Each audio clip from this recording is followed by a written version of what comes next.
একটা হয়েছে, এই দেখো এই ভিতরে দেখতে পাচ্ছ।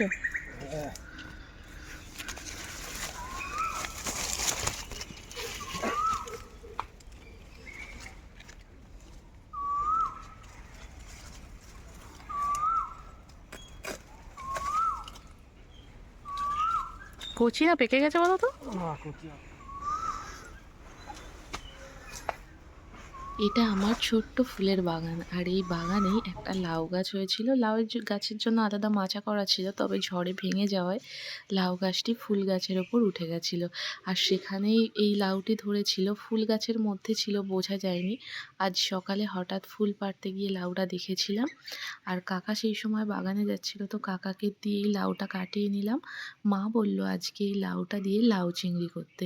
আজকে এই লাউ চিংড়িটা একদম অন্যরকমভাবে বানাবো, খুব সুন্দর খেতে হয়। আর লাউটা একদম কুচিও ছিল, আর সদ্য পেড়ে রাখা লাউ দেখবেন খুব তাড়াতাড়ি সিদ্ধও হয়ে যায়। যাই হোক, প্রথমে লাউটি খুব ভালোভাবে খোসা ছাড়িয়ে নেব। বাড়িতে লাউ আসলেই কিনে কিংবা গাছে পাড়া প্রথম পছন্দের কিন্তু সকলেরই লাউ চিংড়ি। আর আমি এর আগেও অনেকবার লাউ চিংড়ির বিভিন্ন রকম রেসিপি আপনাদের সাথে শেয়ার করেছি, এটাও অন্য রকমের একটি রেসিপি।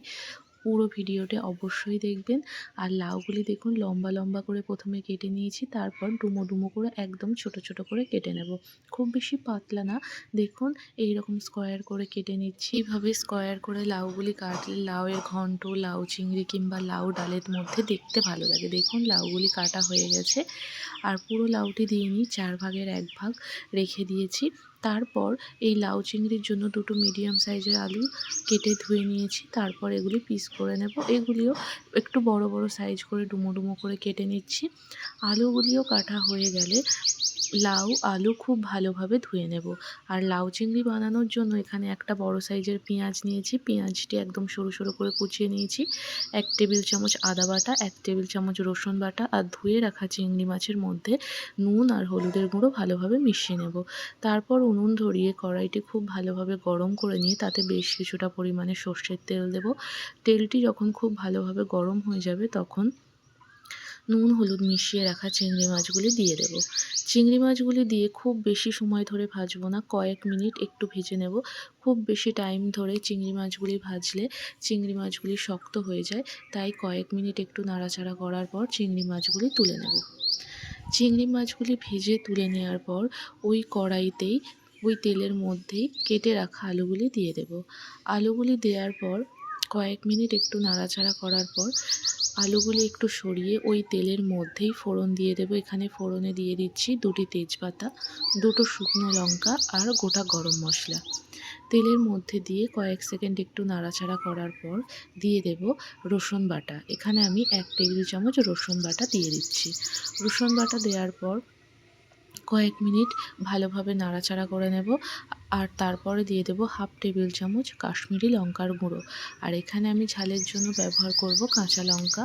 আর তারপরে দিয়ে দিচ্ছি কুচিয়ে রাখা পেঁয়াজ। পেঁয়াজগুলি দেওয়ার পর কয়েক মিনিট এই সময়টাতে খুব ভালোভাবে মশলাটা কষাতে হবে, আর এই সময় উনুনের আঁচটি একদম লো ফ্লেমে রাখতে হবে। তারপর মশলাটি কষানো হয়ে গেলে সবশেষে 1 টেবিল চামচ আদা বাটা দিয়ে ভালোভাবে মশলার সাথে মিশিয়ে নেব। মশলাটি যখন খুব ভালোভাবে কষানো হয়ে যাবে তখন কেটে ধুয়ে রাখা লাউগুলি দিয়ে দেব মশলার মধ্যে। মশলার মধ্যে লাউগুলি দিয়ে প্রথমে খুব ভালোভাবে মিশিয়ে নেব। তারপর উনুনের আঁচটি হাই ফ্লেমে দিয়ে দেব, দিয়ে খুব ভালো করে মশলার সাথে লাউটি কষাতে হবে। এই সময়টাতে উনুনের আঁচটি বাড়িয়ে দিতে হবে, তাতে লাউ থেকে জলটি খুব তাড়াতাড়ি বেরিয়ে আসবে। তারপরে দিয়ে দেব পরিমাণ মতো লবণ। এখানে 1 টেবিল চামচ নুন দিয়েছি সামান্য পরিমাণে হলুদের গুঁড়ো, আর দিয়ে দেব ভাজা মশলা 1/2 টেবিল চামচ জিরে, 1/2 টেবিল চামচ ধনে গুঁড়ো, আর দিয়ে দেব 1 টেবিল চামচ স্বাদের জন্য চিনি।